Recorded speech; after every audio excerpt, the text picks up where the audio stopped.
So ganito po ang kanilang pagpagawa ng bahay dito o kahit sa anumang structure. No? Also ay steel na po, wala nang kahoy. Okay. Ito yung si Epo, yung tour guide papunta ng Mount Apo. Yan. Pamangkin ni Mrs. Okay, yan lang yung service nila. Okay. So dito muna kami sa may kanilang ginagawang simbahan. Yan po. So ito yung pangalan ng kanilang simbahan, Temple of Worship Ministry Incorporated. Ito na po yung ginawa nilang church building. Ang gamit po nito ay steel po. Halos lahat po ay steel talaga itong kanilang church building. Ang laki po nito ay 22 by 40 feet. Floor roof yung bubong. At itong mga poste pong gamit nila ay tubo din. Ito, number 3 na tubo ata ito. Yan. 2x2 na square tube. Yan po. Ang ganda po.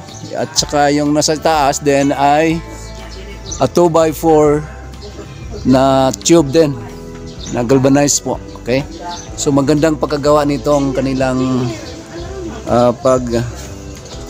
kanilang design po, no?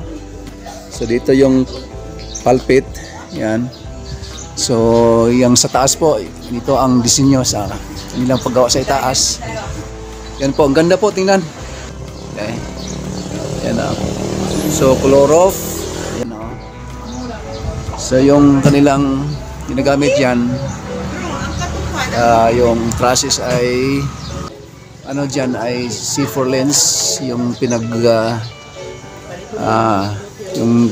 po ng bubong. Okay. So maganda rin po ang pagka-design itong kanilang ginawang simbahan, no? Anyway, ang plano po dito ay half hollow blocks din.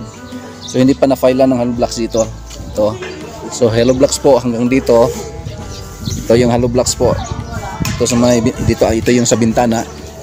At may bintana po dito na hanggang dito lang. Yan, bintana dyan. So ang dito naman sa bandang dito ay half cladding din po ang plano dito, no, half cladding. Yan, hindi pa natapos ito. So ang dyan po sa likuran, ang dingding dyan po ay half cladding din, no? So mayroon ding hollow blocks dyan sa baba. At sa itaas ay cladding din. So ganito po ang kanilang pagpagawa ng bahay dito o kahit sa anumang structure, no? Also ay steel na po, wala nang kahoy. Okay, yan dyan nga. Yung may bahay dyan sa kabila, half cladding. Yung texture ay din, maganda. Doon sa part doon may bahay din, half cladding. At dyan din po sa ibabaw, half cladding din yan po yung bahay dyan, no? Okay, half cladding yan.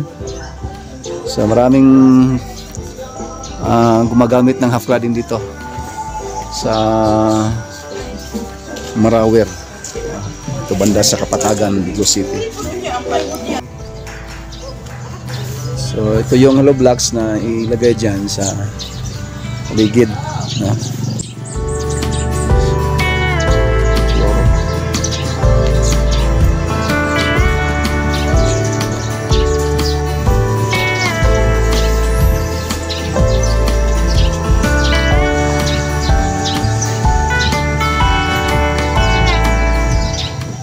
So dito ang dingding ay full cladding hanggang dyan sa taas. Hollow blocks sa baba.